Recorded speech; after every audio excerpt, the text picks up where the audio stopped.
Today, England amputee goalkeeper Thomas Atkinson joins me today. Thomas, I welcome you to the show. Thank you very much for having me. Well, absolutely. I mean, look, it is something to be an England international goalkeeper, the number one at just the age of 19. But let's go back to Carlisle in your early days of starting. What was that like? Do you remember where you were playing football?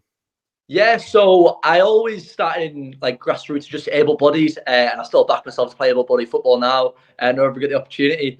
And it went through that sort of program to get from England. I was playing grassroots until I was around 14, and then I had to obviously commit to my England amputee program. But then I got noticed at around 9, and I got referred to the England pathway to say, you know what, we've got some training down in Lancashire.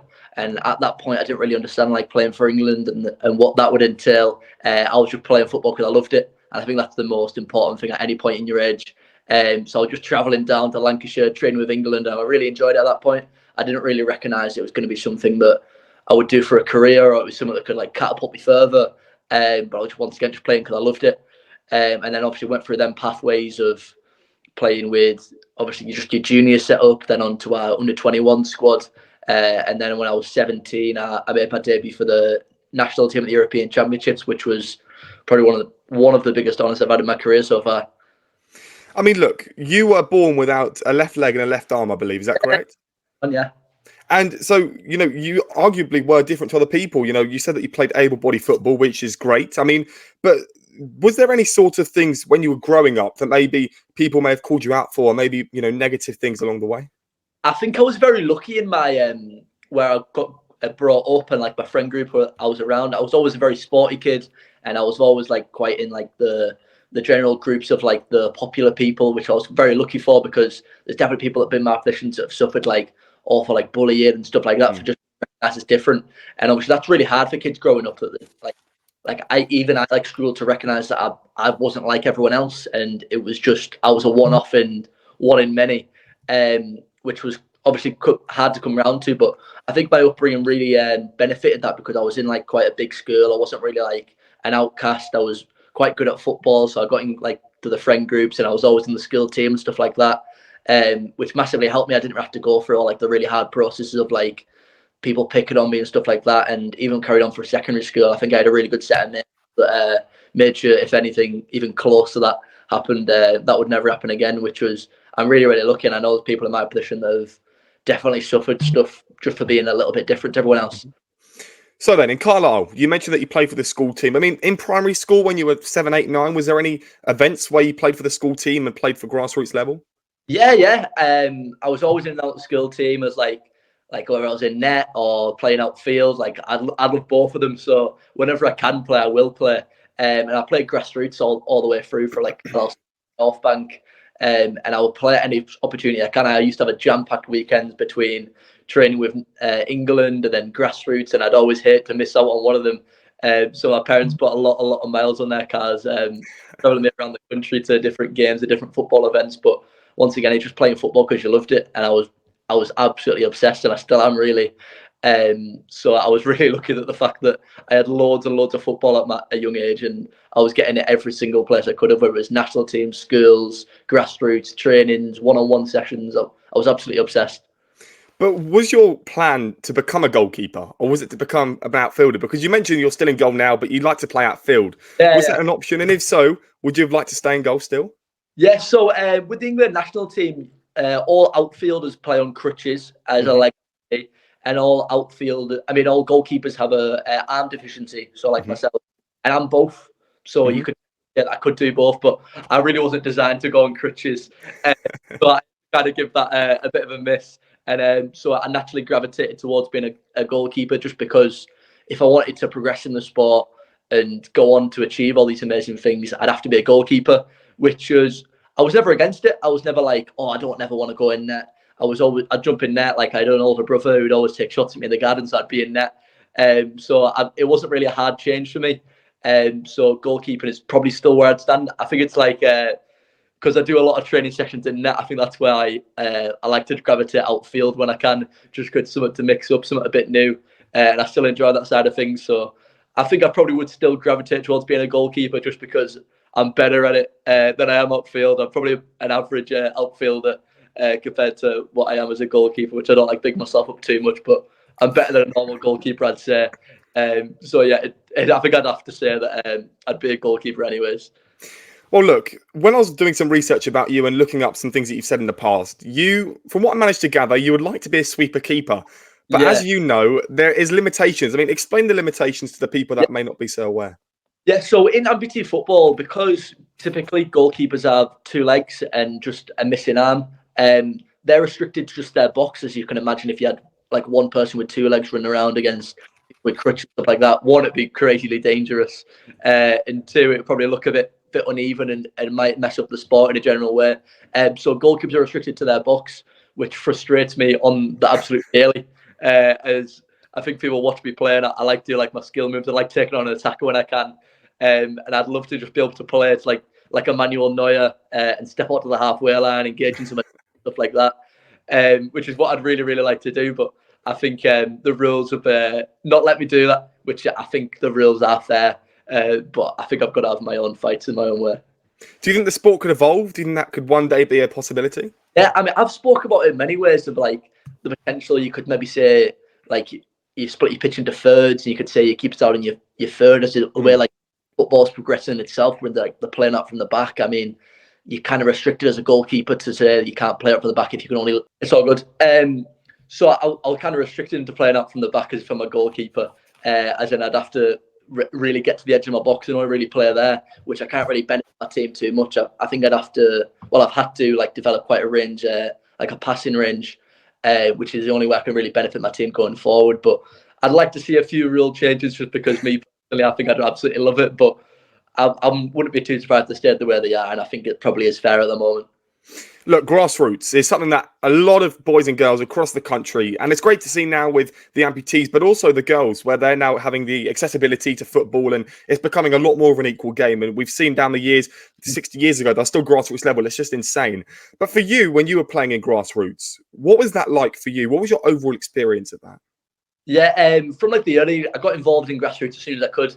I letting me either like be classed as disabled, so I wouldn't be kept away from everyone. I wouldn't be playing my own sport. I got in grassroots from I think the early stage it could have, which is around like 5, 6. So I was playing there, and I was classed myself quite an overpowered at that point because I had my prosthetic leg, and at that point no one had developed power yet in the shots, and obviously I've got a prosthetic leg, which is pretty much like a golf club, and I could just put as much power as I wanted to. I could just toe poke the ball. And I remember my mum and dad went through the newspapers a few years ago and like game reports and stuff like that. And I was scoring a stupid amount of goals per game as an outfielder, just with my left leg. I was like young age group before everyone else had like developed, and I was just absolutely firing goals. And I think the grassroots really made me fall in love with football. And I definitely wouldn't be where I am today without having that early experience within football and really getting like the earliest memories of football, which were in grassroots. In that grassroots, were you playing with people that didn't have prosthetic limbs, or was it just people with prosthetics? Playing able-bodied football, I think I was definitely the only person in like the whole like league set up with even a disability, like a physical disability in that way. And I think people looked at me in like a way that's like, there's no way that kid can be good. And then I was like kicking Better than all of them. I like I said, I don't like digging myself up too much. But I was definitely a pretty good player in them grassroots teams that people have to like won't just think, oh, he's got one leg, he's going to be rubbish, or he's got one hand, he can't take a throw in. But yeah, I think I managed really well in them grassroots. I mean, look, we've seen in America with the woman Pickett, I believe her name is, and it's really set the standard because I've seen you spoken about her before, and she's been on FIFA. It's the first person without an arm on FIFA, and it's really, really great to see that there's even a professional playing able-bodied football without an arm is just really, really great. But would you have preferred to continue into able-bodied football, as you've said, or would you have preferred to root off and now it's taking you to England and all sorts around the world?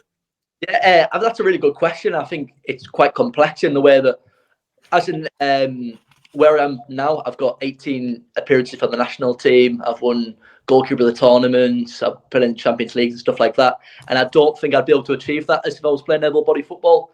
Like I said, I do back myself as an outfielder, but I think that in a way, you've got to be at absolute 0.001% to be able to achieve them sort of things. And what I've achieved is, like, in regards to like the records, is like ages and the fact that I'm like the first double amputee to play for England. I think it's definitely something I take a lot of pride in, and the fact that what I've done isn't being replicated anywhere else.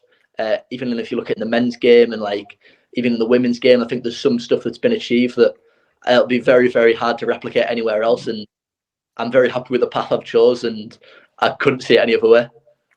You mentioned Turkey and Poland in a few other podcasts that I've listened to, and you mentioned that they may be a bit ahead of England in terms of amputee support, funding, etc. We'll go on to talk about that later.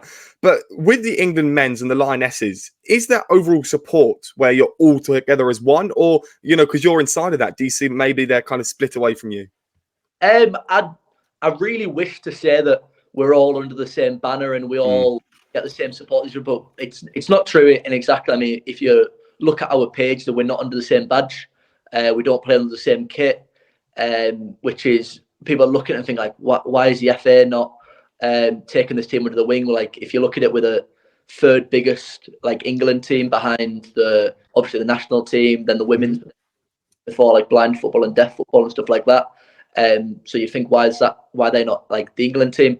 But obviously the funding's not there. We haven't really had the support from the FA in the past years, and although they've tried, it was the offer that we thought that's what we want. That's the program that we want run. So I think in that, if you're not playing under the same badge and you're not playing under the same kit, in the same facilities, it's very hard to get that and say, oh, that's our England team, or they're representing us at a major tournament as England, which is really quite sad, as in you've got loads of fans around the world that support England, but we are England, we're just not under the same badge, but we're achieving all these things that even our men's team can't replicate, which is it's just the way it is at the moment, and hopefully things change, but until that thing, I don't think we can sit around and cry about it. We've just got to create what we can create in our own world at the moment. Well, it is really, really poor. And again, we're going to talk about an insane story where you basically had to ask the public to be funded for the European Championships this summer in France. I mean, just touch upon that quickly. To get to that stage, knowing that you're probably going to be on the plane to go to France, what's that feeling like? Yeah, honestly, I think it's if it all comes to worse and we didn't manage to make that funding, it would probably be one of the biggest tragedies in football, I believe. We're ranked in Europe. We beat all these professional setups, and to do that on the backs of who we are is incredible. And the fact that we didn't have all the sponsors, we didn't have all like the FA supplying money, we didn't have like people like Adidas and like EE like supplying money where needed, and we had to ask the public to wanted to go to a major tournament of which we were classed as the best team in Europe, and there was a possibility that we weren't going to make the European Championships, and obviously without the public and without just regular people helping us along the way, we wouldn't have done it. And I'm very proud to say we will be going. We've accumulated that funding, and we're definitely going to the European Championship. So all eyes can be set on that. But as an athlete, you've got to look at it, and we're meant to be training to be professional athletes. We're meant to go beat all these people that are getting paid as their job. But we're having to think of how we could even be able to make it there. It's really the sort of thing you've got to think of in your mind when you're putting all these hours and putting in however many training sessions a week, and I'm thinking, is there even any point if I'm on the plane yet, whether it's been picked or we simply can't make it there. Well, look, that is extremely inspirational to be able to get that funding to go to the Euros. And again, it's quite poor from the FA, who always do these campaigns of, equality and togetherness. And, you're there, you've seen it firsthand that I wouldn't call them liars, but I'd call them, they want to help and they want to pick and choose who and why they help. So then, when you were in this grassroots level, when was the acceleration out of grassroots football into maybe a professional setup, a bit more, more training, better coaches, basically? Yeah, so from grassroots, I was referred at 9-year-old to go into that England setup, and then I saw that England setup go from like England accelerated so much over the past couple of years through like what the team we've got surrounding us, and sponsors came in, and we've really gained to like a more professional setup. And then I stepped into that under-21s program, and I think after that point, that's when I realised this is something really serious. When I'm starting after. I'm not just playing football and going home and not having to worry about it till my next training session. It's like your food diaries and your strength and conditioning coaches and analysing your game and stuff like that. And that's when I really realised that this isn't just like grassroots football. This isn't just me turning up at the weekend and playing my game and then going home and doing it again the next week. it's a lot of groundwork to even perform on the pitch when you get the chance. And I think that under-21 setup really set me up for what is in the national team, where I've got so many sessions expected of me per week. I've got a feedback in with my coaches, my coaches, my strength conditioning coach, my nutritionist. And then that's really given me the pathway to be where I am now and take all the advice that I do from the team around us. Is that added pressure? I mean, look, you mentioned your diets and you probably would say yes, but do you feel as if one mistake could cost you the next England call-up? I think I'm in a bit of a privileged position at the moment where I am, as in the amount of goalkeepers we've got, like fighting for my place. And I'm always the person who's always there looking over their shoulder and saying, because I was that kid once, I was that kid when I was 16, 17, thinking I'm good enough already, I should be in this England squad. And I'm looking around saying, he's going to be the next person to fight for my place, or he wants to be where I am. And I think that I'm always pushing myself, not just to be able to be, say, I'm be on that plane, but I'm always pushing to be in that number one spot. I don't want to be fighting to be number 3 and be in the squad. I want to be number 1, and I don't see myself fighting with the people that want to be in the squad. I see myself fighting to be in the starting team, which is more of a mentality than an idea of that I'm better than everyone. It's just that if I'm going to be in a position, I want to be the best in it instead of be willing to participate and be happy to be in the England squad. I think it's a real position where if I'm doing this, I'm doing it properly, and I want to be the best I can be. Newcastle United, you managed to play for them in their foundation groups. I think that was 16, 17, is that correct? I made my debut in the league at Newcastle at like 14, which was, cool.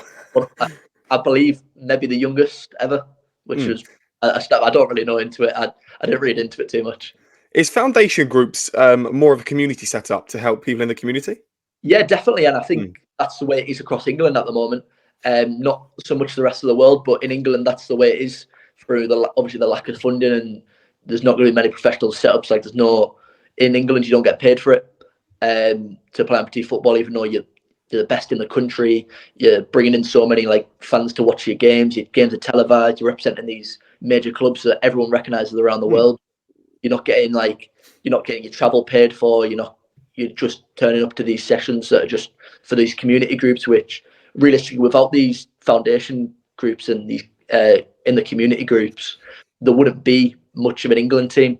As in, you'd literally just have your national team, but you've obviously got your league set up, so all the teams playing the ICO league division, and then without them teams, how are you going to select an England squad if you're only seeing these people twice a month to select an? And then they are the real like grassroots of the England team, and without them, I really don't know what the program would look like.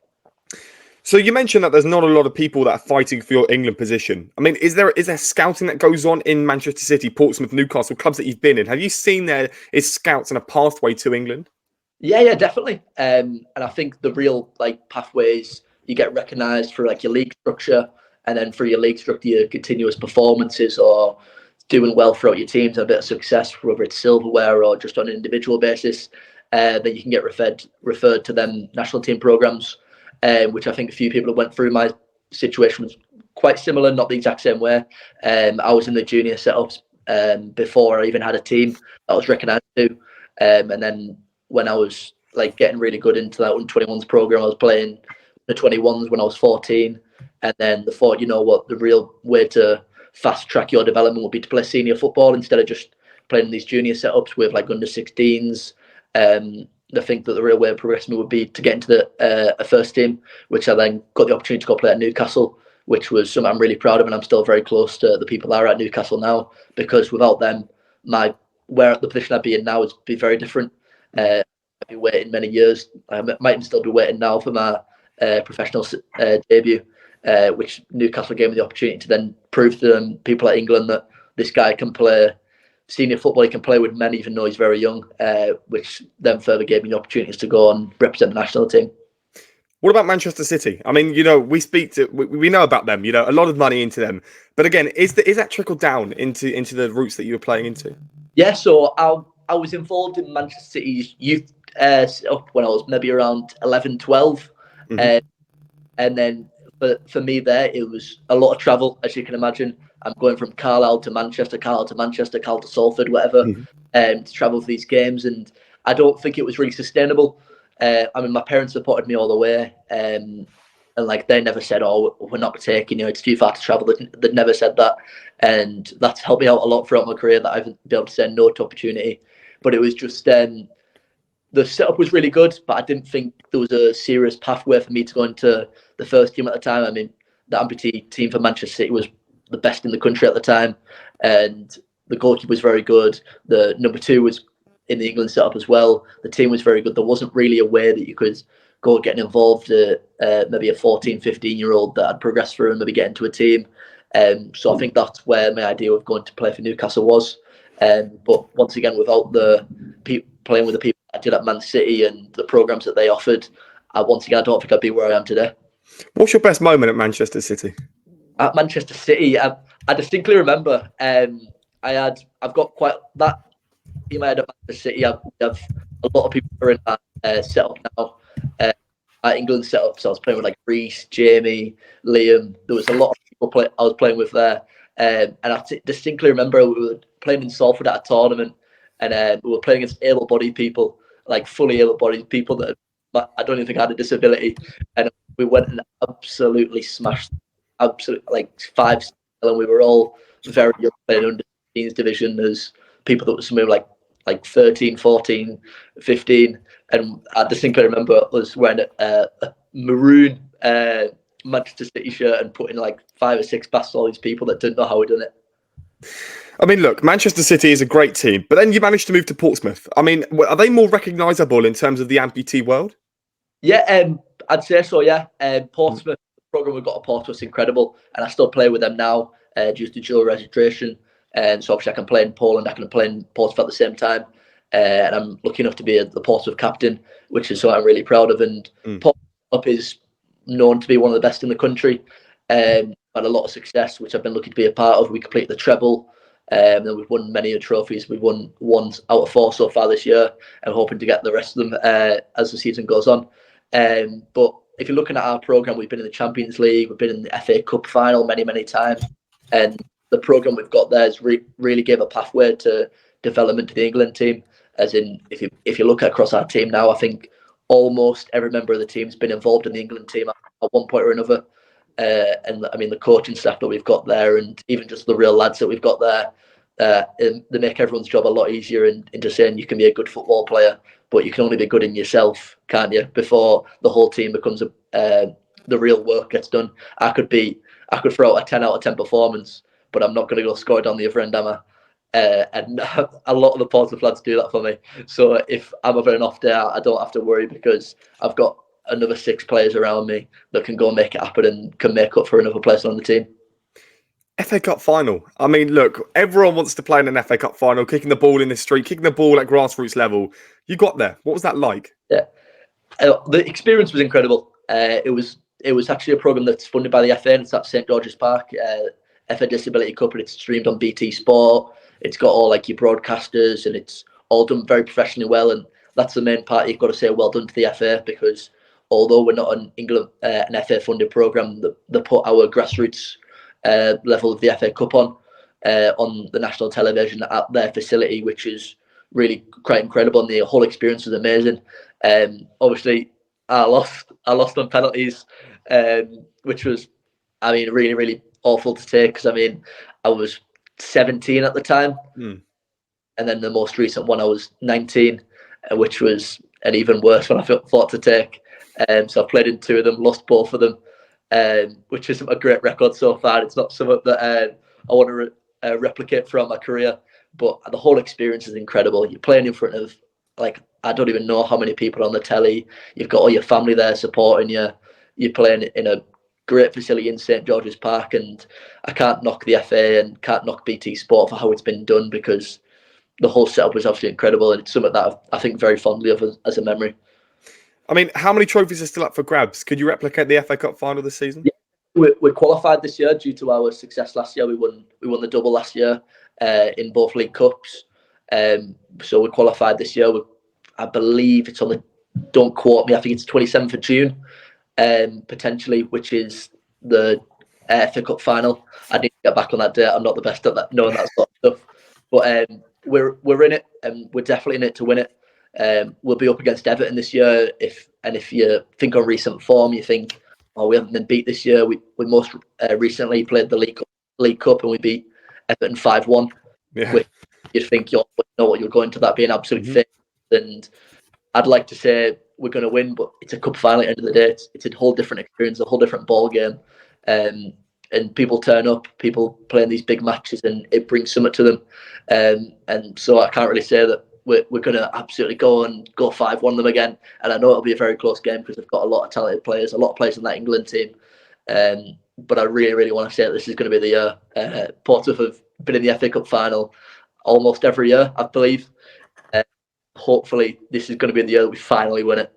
I mean, look, that seems to be quite something for Portsmouth. Champions League, FA Cup. I mean, that's probably the main standout point for Portsmouth, where they're not getting into excess competitions with the men's team. I mean, look, FA Cup final, Champions League, speaks for themselves. And once Thomas comes back, we'll talk about the Champions League. But it must be quite a good feeling to be able to play in Europe. The Champions League music is just raging round. So, Thomas, tell us, Champions League, what was that like? The Champions League experience was incredible. We were out as Portsmouth in the Malaga hot sun, playing against the champions of Europe. We were drawn in a group with Bohemians from Ireland, Paris FC from France, and Sahimbe from Turkey. We finished second in that group behind Sahimbe, really good Turkish team, which then drew us into the semi-finals, where we came up against Wisla Krakow, the Polish champions. Poland have a professional setup, all the players get paid, which was no excuse in that game. It was, in my experience, it was the best game I've ever played in my whole career. We calculated it was around 30 saves. Well, 30 saves that I made in a game that was 50 minutes long. And if you can imagine how many saves that means got to make per minute. Yeah. And it was the best game I've played in my career so far. But it eventually did in the last minute. I believe on the second, it was 50-34. They scored their goal, which made it 1-0. And I think at the end of the game, it was something like I didn't cry. I wasn't knocked out of the Champions League. I was in tears, and I think a lot of the team thought the exact same. We were just proud because obviously I made a lot of saves, but I wouldn't even want to think about the blocks that my defenders made, the amount of chances my attackers made, the midfielders blocking however many passes to get through, and there wasn't any tears. There wasn't, oh, we could have done better or we could have done this. I think it was an opportunity if we gave everything we got, and it wasn't enough at the time. And fair enough to Wisla Krakow, and they gave a really good run in the final. But the whole experience of the Champions League was incredible. I got voted as the goalkeeper of the tournament, which was something I was really proud of once again. And I thought I did have quite a good tournament, to be fair, but I wasn't really backing myself to be the goalkeeper of the tournament. But once again, it was something I was really, really proud of, and one of the highlights of my career so far. We'll talk about your big move into Poland in a moment. But so you're currently playing for Portsmouth and Legia Warsaw, right? Yeah, due to dual registration, so in amputee football, which is something unique to mainstream football, I can play in two separate countries, as long as in two separate countries the leagues can't clash. So I can play in England for Portsmouth, and that's fine, and I can play in Poland for Legia Warsaw, which is fine, which is a really good position, which means more football, more chance to develop, and gives me a bit of a better run in for the European Championships. Is the Poland league system different then? Do they play in winter? Yeah, so in Poland, the league literally just started, whereas the English are going for quite a few fixture dates now, because it's very cold over there, so you don't actually play in winter. So I believe their league system ran from the start of November, and it's just started again at the start of this month. So they miss out that whole winter months, and they don't generally clash with the English dates. I think there's a few clashes, which I think we'll get to at a different stage, but I've been very lucky that they've panned out really well between my national team and Legia and Portsmouth, and I'm just getting football in borderline every single weekend. And you've got to fly between the two every week? Yeah, it's lucky. Between flights with Legia and then getting back for England training, and then I've got a Porto fixture day, and then you've got training, and it's a very, very busy schedule, but I wouldn't want it any other way. I like having that side, and I don't like waiting around for the weekend for when I'll play. And I like being active and always having football on my mind, and I'm always waiting until tomorrow. So Yeah. Best way to be, I think. Football is on everyone's minds. And this podcast so far is going absolutely great. So I just want to say thank you, of course, for coming on. And so tell me then, in Poland, you mentioned that Turkey and Poland are up there. And Turkey's a weird one because, Yeah. and Poland, I'd say, because they're not on the main stage for the men's, you know. And for these amputee teams, why? Is it just because they put more funding and time into the amputee leagues? If you were to look at Turkey and Poland, they're very patriotic countries.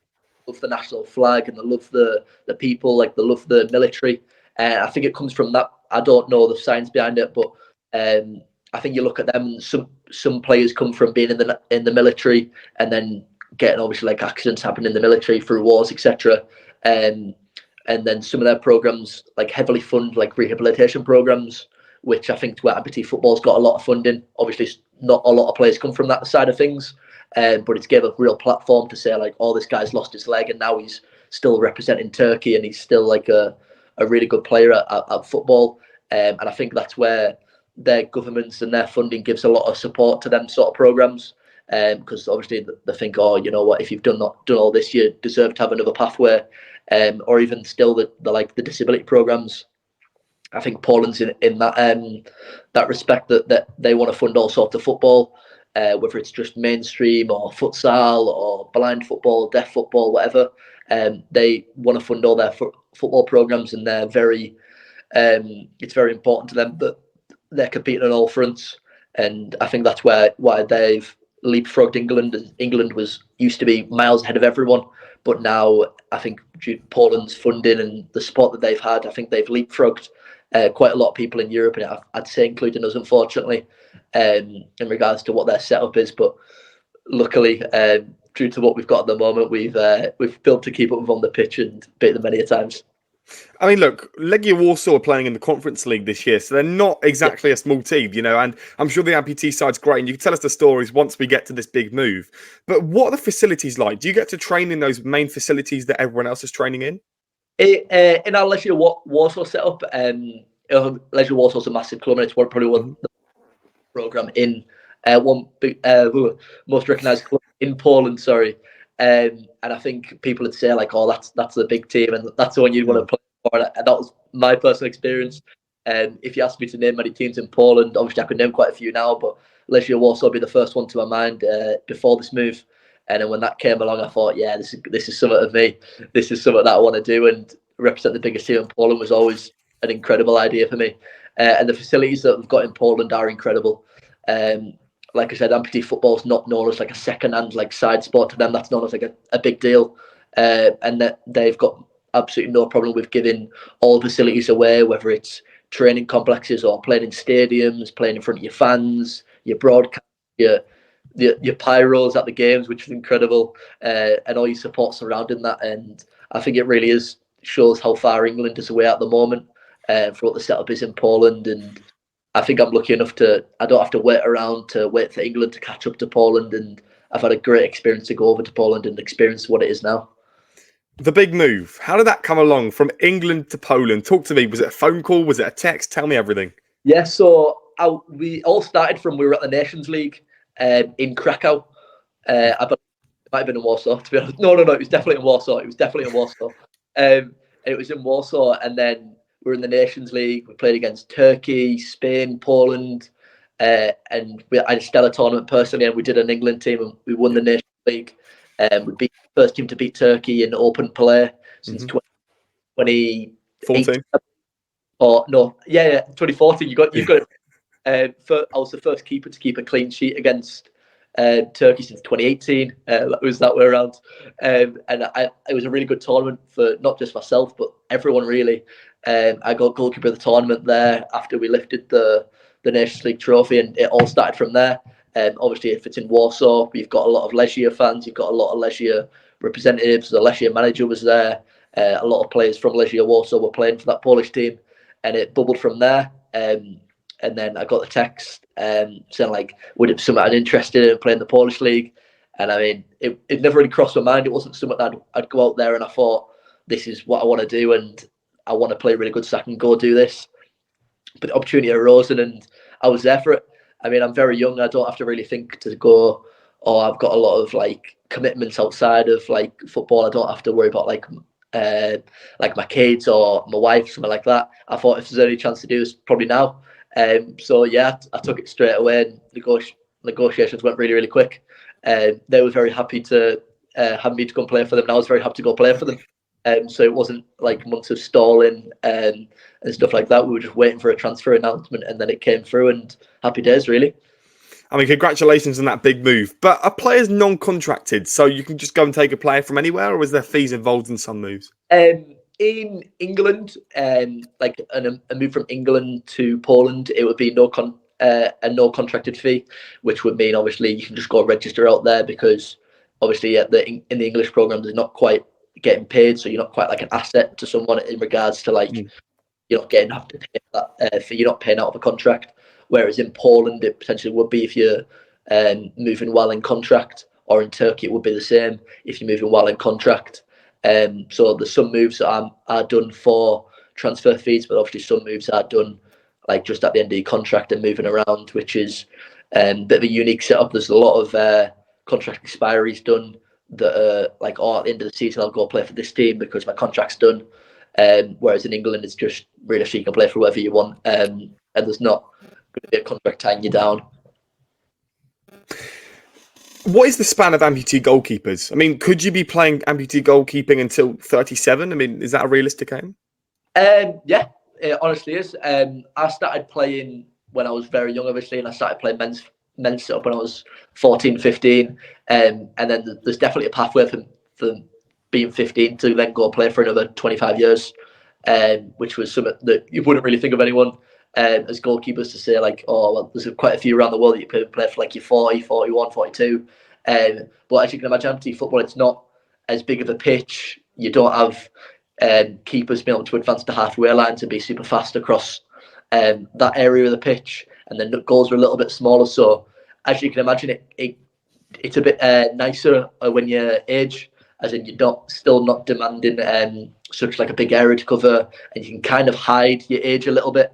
And you can see in amputee football, you've still got some players that are the best in the world playing until the mid 40s, early 40s, late 30s. Which is something that you don't really see in mainstream football. Like you'll typically at the end of a player, it comes to his playing days at around like 35. You might get a few rare exceptions that play till close to 40. But in amputee football, it's a little bit different, which is quite cool, to be fair. I mean, what would the aim be, to stay in Poland, Turkey? I mean, would Turkey be an option for you? I mean, it's a great country, really hot over there, probably a lot hotter than Poland at a lot of times around the year. What would you compare this to? Would you compare this to like England football, Manchester City, Liverpool, and then you got Turkey, which would be France? I mean, what are the comparisons? I think that's very close, to be honest. I'd probably say like the Spanish division in Turkey, just because it's like you've got so many like major teams competing on major fronts, and I'd say your Polish league is like your Premier League. Like the funding's incredible, and I think in regards to publicity, it's the biggest one in the world, and all the teams are recognised. There's a lot of funding that goes around. You've got a lot of serious ambassadors, such as like Robert Lewandowski is very involved in the amputee game in Poland. So I think that's a very fair comparison. In regards to me personally going there, I've really enjoyed myself in Poland. I've really enjoyed myself so far, and I don't rule out anything in my career. I like exploring all avenues, but the where I am at the moment, I've really enjoyed myself, and I think saying to go explore something new is something that I'm not yet ready for. And I know it's a complete different climate, it's a completely different setup, it's a completely different country. But obviously, I'm not going to rule anything out, and it's a whole different kettle of fish in regards to the way the football's being played and the whole professionalism around it, which is something I'd love to experience one day. But who knows when that day will be. What is the best stadium you've played in? I mean, in terms of fans capacity, and I mean, there must be quite a few. Yeah, that's a great question. There's been loads throughout like Polish leagues and international tournaments, and to think of one that off the top of my head would be quite hard. I think there's been quite a lot of like stadiums that I like on a personal level, not just through like the amount of fans in the place or how big or how recognised it is. There's been quite a lot of stadiums that I like. I like the stadium. Yeah, of course. Poland, I couldn't even bring the name because it's a very Polish name, and I'm not very good at the Polish language, even though I try. But like there's like your atmosphere surrounding it. It's very like I like these local stadiums where you've got like fans packed out, and you can't really see like a spare seat, and you've got like pyrotechnics going off at Like I had a 12 o'clock game in Poland, my first game on versus Slask Wrocław, and there was pyrotechnics going off at 12 o'clock, like midday, which was incredible to me. And I think the experience of that would probably give it to them. But there's been many stadiums around the world, from Ireland to England to Poland. And I think if I thought about it for long enough, I'd probably come up with the biggest capacity stadium. But I like them sort of stadiums to have the real atmosphere to them. I've spoken to loads of people in the past, and especially managers that seem to be getting results, getting the wins, getting what is needed, but they don't get these moves that they maybe should get in a respectable manner because of the connections and who they don't or do know. Is that the same with you as a player where, the England call-up came with the scouts and so did the move to Legia Warsaw? Is this what happens where it is just a bit of luck, or is it connections, or is it just, everyone? I think it's a little bit of everything. I think sometimes you can play amazing and no one's going to recognise it. But then sometimes you don't play amazing, but someone thinks it's amazing. You still get recognised for it. So I think it's a bit of being in the right place at the right time. But you've also got to think, if I do 100 of outstanding performances, someone notices one, that's good enough for me. And I think that's what the real opportunity came from Poland. I think I played a stellar season in England, and I was really good at. I thought at the World Cup, I thought it was quite good. But then the opportunity arose at the Nations League, where I played really well, and I got noticed for it then. Which was just the right place at the right time. It was in Warsaw. I was playing against Poland. I was playing against Turkey. All the people eyes were on them teams, and they were watching this young lad from Carlisle in net going crazy after a save. And I think it was just the right place, right time. But it was not saying that their performances weren't done away from it. And I think that's what people notice, that okay, he's done this once, but does he do it again, or does he do it again? Which is what I've been really lucky with, the fact that I've performed quite well throughout my career, and people have been looking back at them things and thinking, oh, this guy's not just a one-off. He's not just turned up for this one tournament in Poland. He's done it throughout his career. And look, you seem to be doing quite a lot, Nations League, Euros this summer. You've played in Euros before. Did you mention World Cup as well? Yeah, I played the World Cup in Turkey in 2022 as the England team. We're not our most successful tournament ever. We've done better and we were expected better. Our first game of the tournament, we'd never lost to USA before. We lost 1-0, which was not great. I wasn't playing in that game, but I think as a whole England setup, we thought we should do better. We came to that game with attitude. Then we went and beat Indonesia 5-0 in our group, which put us back on course. And then on our final group game, we lost to Argentina, which we thought that was the end of our tournament. But due to like a third place, like your best third place team goes through, we got to go through, and then we were matched up with the reigning world champions in Angola, which was then my first start at a World Cup, which was one of them things that it wasn't we played bad. It wasn't they were miles better than us. We gave everything we had. We sent Angola to extra time, 0-0. I was making save after save. Our defenders making block after block. Midfielders picking out everything. And then it came and they just scored a goal late in added time, about to go to penalties, which was heartbreaking. I think that was a real crushing moment for my career, as we were on the edge of making something remarkable and what no one thought was possible. Everyone was going to thinking Angola would put 5 or 6 past England and England be eliminated. Angola got all the way to the final, and we were still the only team that kept a clean sheet against them in normal time, which was something I was really proud of. But I think we can definitely build on that World Cup programme, and we've got a squad now that we can definitely go win a World Cup, and at a bare minimum can do better than we did last time, getting eliminated in the round of 16. What's your favourite tournament to play in, and what's the reason behind it? Yeah, I really like that. There's been a lot of memories so far. I think I've played in pretty much every tournament that I could have played in. We're in World Cups, Champions League, European Championships. And personally, for me, it's the Euros. It's mainly because I've got the excitement of it coming up. You'd think it'd be the Nations League because I've got a lot of happy memories from it and winning that most recently. But I like it's quite like a close tournament in regards to, you look at these groups and you think, oh, you know what, they might go through, or they might go through. Or I think we've been drawn in a very hard group to start with. We're drawn into Group B with Italy, Georgia, and the Netherlands. Yeah, that's a very hard group. You've got every single winner of the Nations League in one group. Very hard. But I like that about the Euros, and you know all the players on like quite a close basis. As I played with quite a lot of them in Poland, or I've seen them play in World Cups, and I know them all quite well. So I think that makes that tournament quite special in the fact that I think anyone can win. But before we talk about the Nations League and the Euros coming up, I just wanted to ask the adaptation to Poland. I mean, that must have been quite something to move not just across the Isles, but now into the other side of Europe where the language is different, food different, culture is different. Is it really that hard to adapt to a different culture? I think my club's made it very, very easy into the fact that we've got a translator that can translate everything for us. Our teams, as you can imagine in Poland, well, in England, we learn like Spanish in schools or French or German. In Poland, they majority learn English or Spanish, so I can communicate with my teammates on a very good level, not on a level that you really would have thought.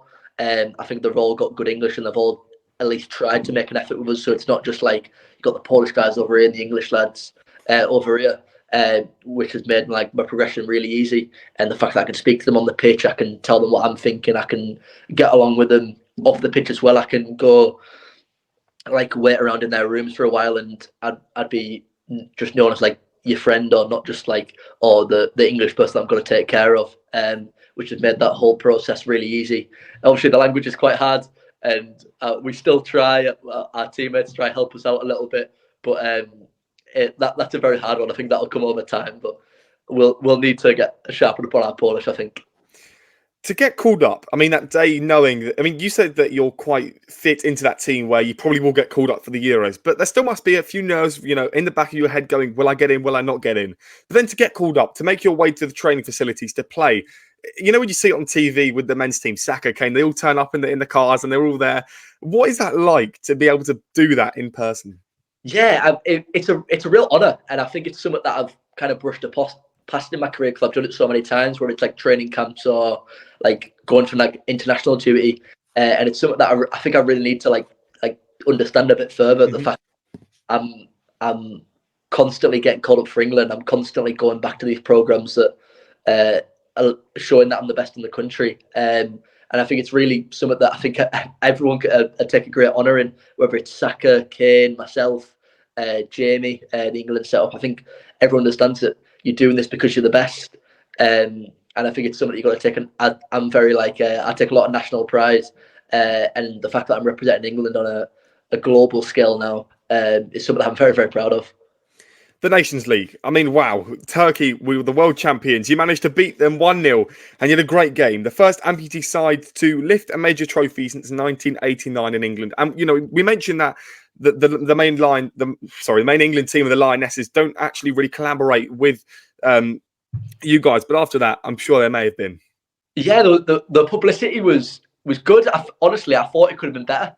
I think a lot of opportunities we got from it were self-made, like sending a lot of emails and people working around the clock to get us the opportunities that we deserved after such an amazing achievement, which was it looked really good in the end because we're everywhere and everyone's seeing what we've done, but it was a lot of self-made stuff, a lot of our media team sending out emails explaining what we'd done, which in the end we got the coverage that I felt we deserved after the achievement we did. But hopefully this time, if we go winning European Championships, I think people will be coming to us to speak about our whole process. But the whole tournament itself was incredible. That Turkey game, for example, I think that was the highlight of my career, that one. No one expected us to win that game. I think if people like the bookmakers were saying you're not going to win this game, we look at our odds when we're over them, it's whoa, easy, it's not looking great.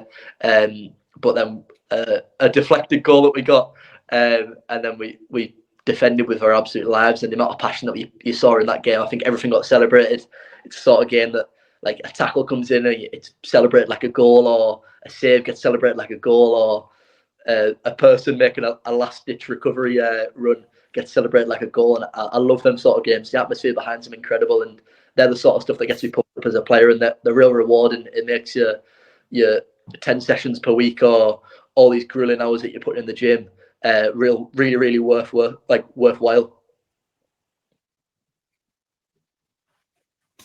How do you win a tournament? I mean, it's easier said than done, but you are against the odds in a lot of the things that you've done. What I would say from the outside looking in is the team bond and the team spirit. Would you agree? Is that something that would really help win a tournament? Yeah, I'd definitely say so. I think the fact that there's going to be ups and downs in the tournament no matter what. No one's going to go walk a tournament. Like even our case, for example, like we won the tournament unbeaten, but there was points where we were losing. There was points where we were struggling. We were like potentially getting impatient. We're getting frustrated by teams. And I think to have that bond that you've got within a team, and I think that's what we've got at England at the moment. It's the fact that you can understand there's going to be highs and lows, but it's not throwing someone under the bus, or it's not chopping and changing it when as soon as you fancy. It's sticking with your process and sticking with your teammates that have been by your side through however many years, to try and battle through it. And I think that's what it is in tournament football. Like I think you'll see with the national team this summer, and I really back this national team this summer.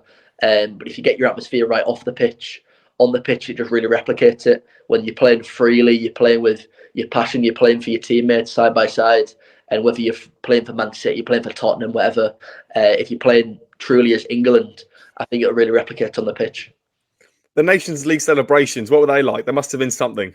Oh, I'll get onto this. All right, so we were expecting, as you can expect, we're all adults. We're expecting like to get like or get like we'll have a few champagnes or a few beers separate. We weren't allowed anything, and No.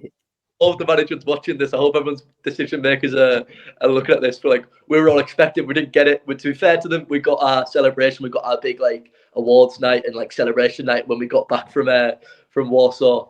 But when we were there, we were expecting like to have a big like celebration, big party, but we weren't allowed it because we were on foreign soil.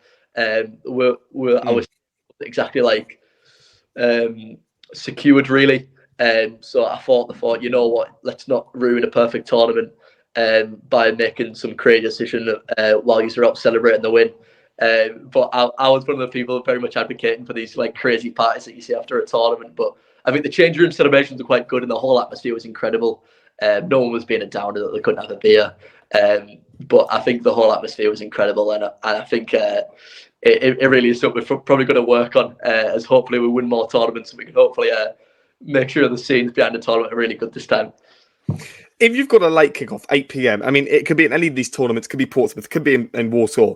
What is your match day routine? Yeah. Okay. So it depends, obviously. Like, I'll take an example for England. We can at World Cups you can get some very early kickoffs, around like even like 10 o'clock kickoffs, and they can all the way go up to like 9 o'clock kickoffs that night. And then obviously your whole routine depends on that. Because obviously you can have time for like different meals or different stretches. You're allowing different things. For that late kickoff, for example, obviously it's a tournament setup, so you'll tend to have a bit of a more of extended breakfast or a bit of extended sleep. So you'll say you maybe get breakfast at around like 9:30, 10 o'clock. As you've got loads of time, then you normally have a bit of downtime for a few hours.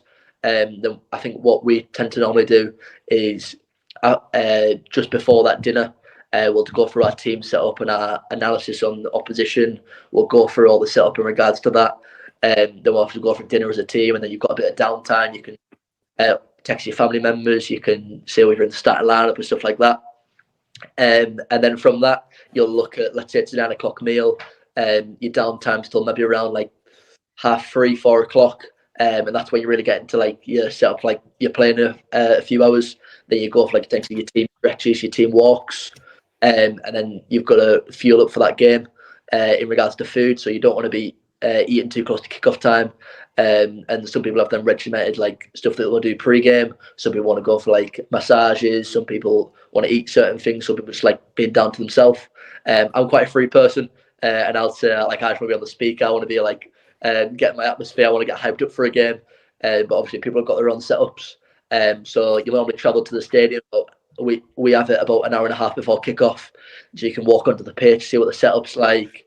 Have your chats in the changing rooms, take your time to get ready, you're not rushing, and then obviously you go out for your warm, etc.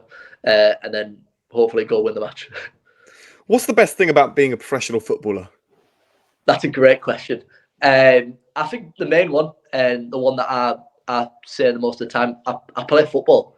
Like I think a lot of people had missed up on and they say, it's the fame, it's the news interviews, it's the like publicity and stuff like that, which I think is great. And I'm one of the people that do enjoy that. I do enjoy going on like Chris MD videos or going on This Morning or stuff like that. And I think that's something that I think in a very privileged position to do. But I play football as like my main job. Like I play like the sport I love as, and it like not just a pastime, an occupation, and going out on the pitch and everything that I want to do. It's not I'm going to work, going through heavy hours to travel to work, and then doing something I don't love. I love playing football, and I do it, which is I think the proudest thing that you can do. Looking into the Euros this summer in France, I mean, the men's team are playing. Is it around the same time? I think it is as well. Yeah. So it's going to be a great summer. Hopefully both teams can win it. But I mean, Southgate at the wheel, we're not quite sure. But with you lot, you mentioned that Italy, Georgia and the Netherlands are all in one group. I mean, for what you've said is a very difficult group. And you're probably going to say yes. Where would you want to finish? Would it be top? Yeah, absolutely. I'd absolutely say we're the best team of that group. Mm-hmm. But obviously you've got to give respect to these opponents. We've done it in the past where we've just written people off and thought, oh, we beat them in the past, or we beat them 2 years ago comfortably, we can just do it again, which we don't want to get into the mindset of before a tournament. And I think we've been drawn into the worst pot possible, as it's a bit of a group of death. You've got the best team in pot 4, the best team in pot 3, the best team in pot 2, and as England were the best team in pot 1. So you could say you could have had an easier draw, but I personally, and I think as a whole setup, I like going through the harder draws. As in, you don't need to go through the motions of a tournament, playing loads of easy teams, and then get drawn into a very hard quarter final, which I think is very lucky. So we can get into that groove early doors in the tournament, and we can play against some hard teams. We can have them challenges. We can go through the ups and downs very early, and that allows us to then go into our groove throughout the tournament, which is something that I think will really benefit us in the long run. And people might say he's going to get knackered in the early doors. You might get a few upsets early doors, but I think it'll really allow us to play our game further in the tournament. We'll be playing with that free football that we can play, and I think our group setup is going to allow us to progress further into the tournament and eventually win the tournament if all goes well. Well, I wish you the best of luck with that. But when England play teams like San Marino, these lower teams, I mean, do you play those sorts of teams as well in qualifiers? Yeah, we didn't have to qualify for this one, fortunately. Mm-hmm. Because we won the Nations League, that was classed as your qualifier. But obviously you've got to go through some of them things like that. Like for example, in Group D of the Nations League, if you weren't a top 3 team, you wouldn't qualify for the Euros. And we haven't had that experience personally, because of the way we've been ranked world wide. We would have to go through the qualifiers, but it will, through the development of the sport, we'll have to go through at some point. And then we obviously play them sort of teams that I think in our situations, like your Scotlands, your Albanias, your Kosovos, teams like that are going to be them high scores that you see in them games like San Marino. Would you prefer to play in those sorts of games? Because when I come home, I'll be like, oh, England are playing San Marino at 8 p.m. today, just on a random Tuesday in some random week.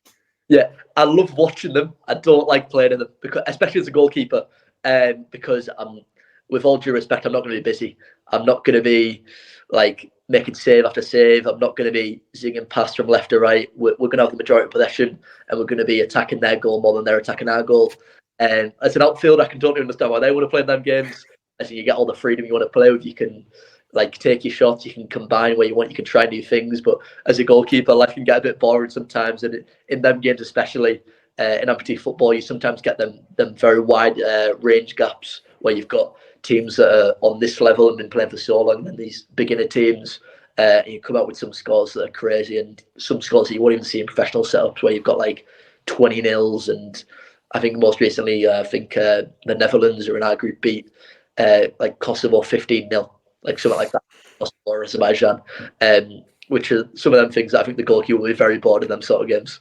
In a game that's 50 minutes long, let me just add as well, 15 goals is quite something. Yeah, it definitely is, and I've been lucky to never ever be on the end of one of them sort of games, and I never do want to be on the wrong end of them. But I feel for them sort of teams, and it's the sort of things you just get matched up with, and you've got to beat who's in front of you at the end of the day, and you've got to beat them convincingly before stuff happens, because crazy things have happened. You've seen it many times where a big upset's happened on a national scale, and you don't want to be caught on that. So the more you took away, the less likely that's going to happen. I mean, you mentioned those boring games. Is that the worst thing about being a goalkeeper? Honestly, I'd probably agree with that. Yeah, apart from obviously, you get like, go in net so we can take shots and stuff like that. Like just firing balls on an early morning, stuff like that. But yeah, I do agree. Life can get a bit lonely sometimes with a goalkeeper. I think few people can relate to what you go through, whether it's like you go out early for a warm up or you've got your own position. Like there's not, you can't just put a goalkeeper and go play a right wing. Whereas a right wing, you can say, you can play a left wing, you can play a striker, you might be able to fill in the centre midfield. Whereas a goalkeeper, you're a goalkeeper and you're a goalkeeper, and there's only one position on that pitch that can be filled.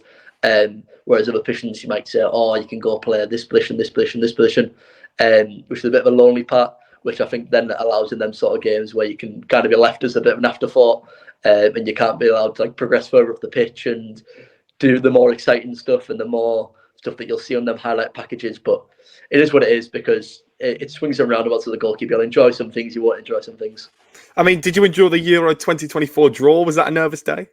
It was a nervous day. Yeah, it was definitely nervous. I was watching it in that room with my friends and family, and my dad was watching it thinking, "Oh no, you're gonna get that group of death. You're gonna get that group of death." And I was like, "No, just relax. No, I won't have to panic because it's all gonna work out well." It didn't really. It didn't. I would have preferred some easier teams in that pot, but it's the way it is, and you've got to beat who's in front of you, and that's who we've been drawn up against, and now we've got to work in the next couple of months to go out to the Euros and beat them teams convincingly. Lastly, your FIFA card. Let's go through your FIFA card. Yep. What would your diving be on the game? My diving, I pride myself as I think a lot of my coaches, I'd say I'm one of the best shot stoppers in Europe, and I don't just say that from my own mouth. There's a lot of people that say it, whether it's my former coaches, my current coach, goalkeeper coaches, or other managers from Europe. So I'd like to, in the world of amputee football, I think my diving would be very high. If I put it in the grand scheme of things of like able-bodied football, maybe a little bit lower. But I think in the amputee world, it'd be a quite high rating among the best in the world. Which would what? What would that be? Oh, my friends are going to kill me watching this. 90. I'm just going 90. Would that be your strongest point, would you say? Maybe you still got a few more to go? I definitely back off the shot stopper, and that's like my main thing of like them saves that you don't expect to get, and it's then ones that kill your XG by saving this that he definitely shouldn't have saved. And I think that's it is my main attribute.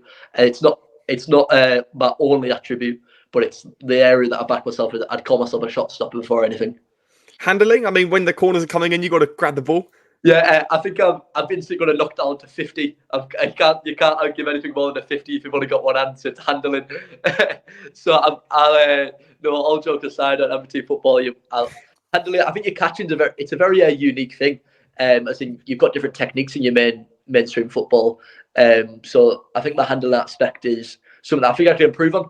And it's not, I wouldn't say as high as my shot stopping, but I'd probably give my handling quite decent in regards to the fact there is one hand and it's still quite hard. So I'll give it a 77. I mean, look, you mentioned that you would like to ping the ball across the pitch, and at times you do. Kicking, what would that be? I could fire up some great clips here from our 3 top tickets. And it's been an area that I've been trying to focus on over the past couple years and been trying to adapt to it, whether I have to play that from the back or playing them big, long diag passes or the sidewinder, which is something that I've really developed nowadays in my game. But if I was to give that a rating right now, and this one that's going to develop throughout the next 3 years, and I'm saying it now that I'm going to become one of the best in regards to distribution in the world. But right now it's not the best in the world, but it's still quite good. I'm going to give it a 86. That's still quite good. I mean, we see probably the goalkeepers that can't really kick the ball. Let's just stop it right there. But reflexes, I mean, to be a goalkeeper, you need some reflexes. And sometimes some of the reflexes that I've seen are just out of this world. Yeah, I think that definitely gets involved in your shot stopping, and it's something that I really pride myself on in your quick reactions and my ability to move across the goal at like speed to then get involved in like configure my body into making a block save. And I think you'll have some highlights to see. So my reflexes is something that I do pride myself on again. And I think that is one of my other aspects that I'd rate quite highly. And I would give a 93. we're making probably the best card of the game here. I'm very bold. I mean, look, you mentioned about getting across the goal quickly, speed. Yeah, I'll tell you what, my England team is going to hate this. So I won our yo-yo test, the bleep test, and I'm constantly winning like the sprints. And when it comes to, we've got our fitness session next camp actually in 2 weeks, and I expect the results to be the same. But I want them to be the same. If I'll win them sort of like races, and I really pride myself on my speed. And in that, I think you don't really get your full extent of it. I'll never get to a full sprint really across quite a short area. So I think your speed more comes from your ability to get up quite fast or explode quite across your goal, which I think is quite good. And I'm going to go bold again. And someone's going to kill. People are going to kill me for rating so highly, but I'm going 91. Look, you mentioned the best goalkeeper in Europe is a word that often gets associated with you. And to get the saves, you've got to be in the right positioning. Oh, see, I think my positioning is not the best. I think I bail myself out a lot by my shot stopping or like my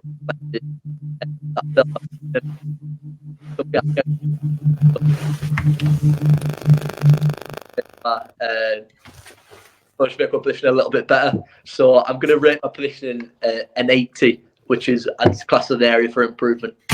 Thomas, what an absolute inspiration it's been. Just over an hour talking to you about everything there is in the amputee world. I wish you all the best in the England camp, the Euros, and so much more. And thank you so much for coming on. Thank you very much for having me. It's been absolutely a pleasure.